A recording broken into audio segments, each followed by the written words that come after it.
আসসালামু আলাইকুম বন্ধুরা, আশা করি আপনারা সকলেই ভালো আছেন। প্রিয় শ্রোতা, আমরা সকলেই জানি প্রত্যেকটি মানুষকে মৃত্যুর স্বাদ গ্রহণ করতে হবে। কিন্তু আমরা কি কখনো ভেবে দেখেছি মৃত্যুর পরের জীবনটা ঠিক কেমন হবে?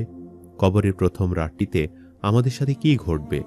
একজন মানুষের মৃত্যুর মাধ্যমেই কি তার পুরো জীবন শেষ হয়ে যায়, নাকি মৃত্যুর মাধ্যমেই তার নতুন এক জীবনের সূচনা ঘটে? আজ আমরা সেই বিষয়গুলোই আপনাদের সামনে উপস্থাপন করার চেষ্টা করব।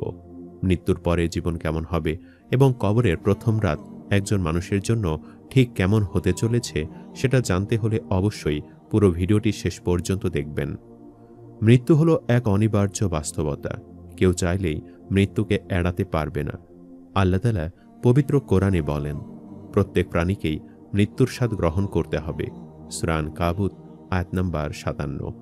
যখন কারো দুনিয়ার সময় শেষ হয়ে যায়, তখন আল্লাহর হুকুমে মালাকুল মউত অর্থাৎ হযরত আজরাইল আলাইহিস সালাম তার কাছে এসে দাঁড়ান। মানুষের মৃত্যুর সময় ঘনিয়ে আসলে সে দুনিয়া ছেড়ে যেতে চায় না। দুনিয়ার মানুষ তখন কাঁদতে থাকে। কেউ ডাক্তার ডাকে, কেউ চোখে জল ফেলে, কিন্তু এতে করে মানুষের মৃত্যু থেমে থাকে না। কারো মৃত্যুর সময় ঘনিয়ে আসলে তিনি এক সেকেন্ডও পৃথিবীতে আর বেঁচে থাকবেন না। তিনি যতই চেষ্টা করুক না কেন, মৃত্যুর হাত থেকে তিনি কখনোই বাঁচতে পারবেন না। মৃত্যু মানে একজন ব্যক্তির জীবন শেষ হয়ে যাওয়া নয়, বরং এই মৃত্যুর মাধ্যমে তার পরকালে জীবনের যাত্রা শুরু হয়। যদি একজন মানুষ একজন সৎ, ইমানদার ও আল্লাহ ভীরু বান্দা হন, তাহলে তার মৃত্যু হয় সবচেয়ে সুন্দরভাবে। যখন কোনো মুমিন ব্যক্তির মৃত্যুর সময় ঘনিয়ে আসে, তখন মালাকুল মউত খুব সুন্দর চেহারা ধারণ করে তার সামনে এসে উপস্থিত হয়, যাতে সে ভয় না পায়। ফেরেশতারা তার কাছে আসেন নূরের মতো উজ্জ্বল ও হাসিমাখা মুখ নিয়ে। তাদের হাতে থাকে জান্নাতের সুগন্ধিযুক্ত কাপড়। তারা মুমিন ব্যক্তির রুহকে ডেকে বলেন, হে প্রশান্ত আত্মা, বের হয়ে এসো আল্লাহর রহমত ও জান্নাতের দিকে। তার রুহ দেহ থেকে এমন নরমভাবে বের হয় যেমন ভেজা আটা থেকে চুল সহজে বেরিয়ে আসে। তার রুহ কবজ করার পর ফেরেশতারা সেই রুহকে জান্নাতের কাপড়ে জড়িয়ে নেন, আর সেই কাপড় থেকে বের হয় মেশক ও আম্বরের মতো সুগন্ধ। তারপর তারা সেই মুমিন ব্যক্তির রুহকে নিয়ে আকাশের দিকে উঠতে থাকেন। তখন প্রতিটি আসমানের ফেরেশতারা জিজ্ঞেস করেন, এই পবিত্র রুহটি কার? সঙ্গে থাকা ফেরেশতারা বলেন, ইনি হলেন অমুক ইবনে অমুক, আল্লাহর প্রিয় একজন বান্দা। এভাবে একের পর এক 7 আসমানের দরজা খুলে দেওয়া হয়। প্রতিটি দরজায় তাকে সম্মানের সাথে অভ্যর্থনা জানানো হয়। অবশেষে রুহকে রাখা হয় ইল্লিনে, যা জান্নাতি আত্মাদের জন্য এক সম্মানিত স্থান। কিন্তু যদি কেউ পাপী, অবাধ্য বা অবিশ্বাসী হয়, তাহলে দৃশ্যটা একদম উল্টো। কোনো কাফের ব্যক্তির মৃত্যুর সময় ঘনিয়ে আসলে প্রথমেই মালাকুল মউত ভয়ঙ্কর রকমের চেহারা নিয়ে তার সামনে এসে উপস্থিত হয়। ফেরেশতারাও আসেন কালো ও ভয়ঙ্কর চেহারা নিয়ে। তাদের হাতে থাকে জাহান্নামের দুর্গন্ধময় কাপড়। তারা সেই রুহকে বলেন, হে নাপাক আত্মা, বের হয়ে এসো আল্লাহর ক্রোধ ও শাস্তির দিকে। তখন তার রুহ শরীর থেকে টেনে হিঁচড়ে বের করা হয়, যেমন জীবন্ত ছাগলের চামড়া টেনে ছাড়ানো হয়। রুহ বের হওয়ার সময় সে চিৎকার করে, তার শরীরের শিরা উপশিরা ছিঁড়ে যায়, আর যন্ত্রণায় পুরো দেহ কেঁপে ওঠে। তারপর সেই রুহকে জাহান্নামের কাপড়ে জড়িয়ে ফেলা হয়, যেখান থেকে পচা লাশের মতো গন্ধ বের হয়। ফেরেশতারা আকাশে উঠতে চাইলে প্রত্যেক আসমানের দরজা তাদের জন্য বন্ধ করে দেওয়া হয়। অবশেষে সেই রুহকে সিজ্জিনে ফেলে দেওয়া হয়, যা হলো পাপীদের অপমানজনক কারাগার। মানুষের মৃত্যুর পর এভাবেই রুহগুলোকে ফেরেশতারা ইল্লিনে ও সিজ্জিনে রেখে দেয় এবং এবার মৃত ব্যক্তিকে দাফনের পালা। মৃত ব্যক্তির গোসল কার্য এবং জানাজা সম্পন্ন করে তাকে কবর দেওয়া হয়। স্বজনরা কাঁদতে কাঁদতে তাকে মাটি দিয়ে চলে যায়, কিন্তু মৃত ব্যক্তি তখনও তাদের পায়ের আওয়াজ শুনতে পায়। এরপর যখন শেষ মানুষটি কবর থেকে 40 কদম দূরে যায়, তখন কবরের মাটি দুই দিক থেকে মৃত ব্যক্তিকে একটা চাপ দেয়, যার ফলে বুকের এক পাশের হাড় অন্য পাশের হাড়ের ভেতর ঢুকে যায়। এই কবরের চাপ থেকে কেউই রক্ষা পাবে না, খুব সে ব্যক্তি কাফির কিংবা মুমিন। অর্থাৎ সৎ অসৎ প্রত্যেকটি মানুষকেই মৃত্যুর পরে কবরে রাখার পর এই কবরের চাপটি সহ্য করতে হবে। এরপর হঠাৎ কবরের অন্ধকার আলোতে প্রবেশ করেন দুই ভয়ঙ্কর ফেরেশতা, মুনকার ও নাকির। হাদিসে বর্ণিত আছে, তাদের রং নীল কালো, চোখ দুটি আগুনের মতো জ্বলন্ত, আর তাদের কণ্ঠস্বর হয় বজ্রপাতের মতো গর্জন। তাদের হাতে থাকবে বিশাল এক লোহার হাতুড়ি, যা এত ভারী যে পৃথিবীর সব মানুষ মিলে তুলতে পারবে না।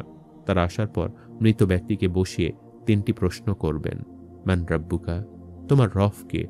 মৃত ব্যক্তি যদি মুমিন ব্যক্তি হয় তাহলে সে খুব সহজেই বলে দিবে, রব্বি আল্লাহ, আমার রব আল্লাহ। এরপর ফেরেশতারা প্রশ্ন করবে, মা দীনুকা, তোমার ধর্ম কি? সে উত্তর দিবে, দিনী আল ইসলাম, আমার ধর্ম ইসলাম। এবং আল্লাহ রাসূল সাল্লাল্লাহু আলাইহি সাল্লামের মুখমণ্ডল সামনে রেখে তারা মৃত ব্যক্তিকে প্রশ্ন করবে, মান রাসূলুল্লাযী বুইসা ফিকুম, এই ব্যক্তির সম্পর্কে কি বলো? মুমিন ব্যক্তি তখন উত্তর দিবে, হুয়া রাসূলুল্লাহ, তিনি আল্লাহর রাসূল। ফেরেশতারা তখন বলবে, তুমি কিভাবে জানলে? তিনি উত্তর দেবেন, আমি আল্লাহর কিতাব পড়েছি, বিশ্বাস করেছি, আর নবীকে সত্য জেনেছি। তারপর আসমান থেকে আওয়াজ আসবে, আমার বান্দা সত্য বলেছে, তার জন্য জান্নাতের বিছানা বিছিয়ে দাও, জান্নাতের পোশাক পরিয়ে দাও, আর জান্নাতের দরজা খুলে দাও। সাথে সাথে তার কবর আলোর বাগানে পরিণত হবে। তার ভেতর আসবে জান্নাতের সুবাসিত বাতাস। তার কবর 70 হাত প্রশস্ত করে দেওয়া হবে। তারপর এক সুন্দর চেহারার মানুষ এসে বলবে, আমি তোমার নেক আমল, আজ থেকে আমি তোমার সঙ্গী। ইমানদার বান্দা তখন আনন্দে বলবে, হে আল্লাহ, তাড়াতাড়ি কিয়ামত কায়েম করুন, যাতে আমি জান্নাতে আমার পরিবারকে পাই। তখন বলা হবে, তুমি শান্তিতে ঘুমাও, কিয়ামতের দিন পর্যন্ত কেউ তোমাকে বিরক্ত করবে না। এভাবেই তার কবর হয়ে যাবে জান্নাতের বাগানের একটি অংশ। কিন্তু যদি মৃত ব্যক্তি পাপী বা অবিশ্বাসী হয়, তাহলে ফেরেশতাদের ভয়ঙ্কর চেহারা দেখেই সে কাঁপতে থাকবে। তারা তাকে বসাবে আর বস্ত্রের মতো গর্জে বলবে, মান রাব্বুকা, তোমার রবকে? সে আতঙ্কে কিছুই বলতে পারবে না। অবশেষে কেঁপে কেঁপে বলবে, আমি জানি না। তারা জিজ্ঞেস করবে, মা দীনুকা, তোমার ধর্ম কি? সে বলবে, আমি জানি না।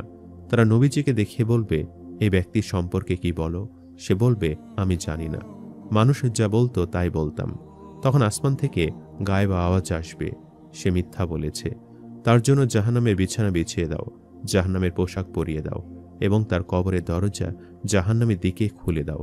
সাথে সাথে তার কবর ভরে যাবে আগুনের উত্তাপ, ধোঁয়া আর দুর্গন্ধে। তার শরীর জ্বলে যাবে, তার আত্মা চিৎকার করবে, কিন্তু কেউ উত্তর দেবে না। এরপর আল্লাহ তাআলা এক বিশেষ ফেরেশতা পাঠাবেন। তিনি হবেন অন্ধ, বধির ও বোবা। তিনি অন্ধ হবেন এই কারণে যাতে পাপীর কষ্ট দেখে তার মায়া না হয়, বধির হবেন যাতে চিৎকার শুনে তার দয়া না হয়, এবং বোবা হবেন এ কারণে যে যাতে কথা বলে শাস্তি কমিয়ে না দেন। তার হাতে থাকবে এক বিশাল লোহার হাতুড়ি। তিনি পাপী ব্যক্তিকে আঘাত করবেন। প্রতিবার আঘাতে পাপী ব্যক্তি মাটির সাথে মিশে যাবে। তারপর আবার তাকে আগের অবস্থায় ফিরে আনা হবে।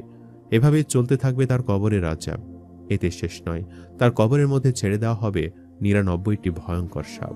প্রতিটি সাপ এত বিষাক্ত যে যদি তারা পৃথিবীতে নিঃশ্বাস ফেলত, তবে সবুজ ঘাসও আর জন্মাত না।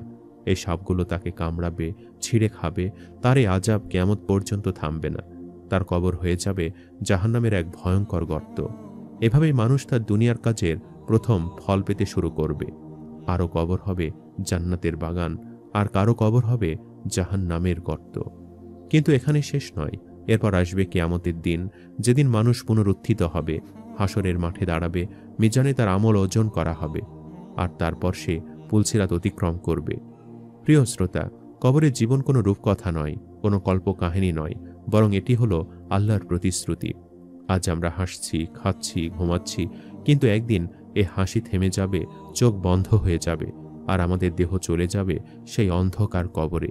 তখন পাশে থাকবে না বন্ধু, ধন সম্পদ বা পরিবার, থাকবে কেবল আমাদের আমল। আপনি আজ যদি নামাজ পড়েন, সৎ পথে চলেন, মানুষের ভালো করেন, হারাম থেকে দূরে থাকেন, তাহলে আপনিও কবরে হাসবেন। আর যদি আল্লাহকে ভুলে যান, পাপের পথে চলেন, তবে সে কবরই আপনার জন্য হবে চিরস্থায়ী যন্ত্রণার স্থান। তাই আপনি কবরে কেমন থাকতে চান সেটা নির্ভর করছে সম্পূর্ণ আপনার ওপর। আপনার কর্মই বলে দেবে আপনার শেষ গন্তব্য কবর ঠিক কেমন হতে চলেছে। সম্মানিত দর্শক, ভিডিওটি আপনাদের কাছে কেমন লেগেছে তা আমাদের কমেন্ট করে অবশ্যই জানাবেন। আর সবাই আমাদের সাথেই থাকবেন। আজ তাহলে এই পর্যন্তই। আপনারা ভালো থাকবেন, সুস্থ থাকবেন। আল্লাহ হাফেজ।